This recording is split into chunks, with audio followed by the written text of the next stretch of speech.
আসিফ কেন মেয়েদের কাছে অজনপ্রিয় নিজেই জানালেন কারণটা।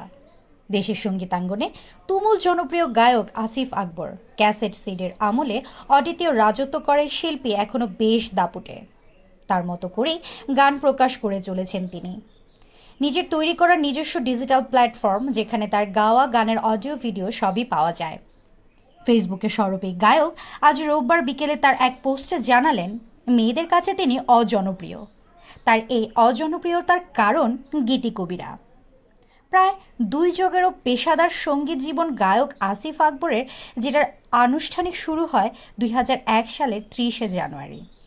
এদিন দেশের অডিও ইন্ডাস্ট্রির ইতিহাসে সবচেয়ে বেশি জনপ্রিয় ও ব্যবসা সফল অ্যালবাম ও প্রিয়া তুমি কোথায় প্রকাশিত হয়। বাংলাদেশের শ্রোতা তো বটেই, বিশ্বের অন্যান্য দেশের বাংলা ভাষাভাষীরাও চিনে ফেলে কুমিল্লার এই তরুণকে। এই অ্যালবাম প্রকাশের পর আসিফকে আরও পেছনে ফিরে তাকাতে হয়নি। ক্যাসেটের যুগের এই গায়ক এখনও দাপিয়ে বেড়ালেও গান প্রকাশের নতুন মাধ্যম সম্পর্কে নিজের মতো করে জানার চেষ্টা করে চলেছেন। এতক্ষণ বার্তা বৈঠকের সাথে থাকার জন্য ধন্যবাদ। নতুন নতুন তথ্য ও সংবাদ পেতে বার্তা বৈঠকের ইউটিউব চ্যানেল ও ফেসবুক পেজের সাথেই থাকুন।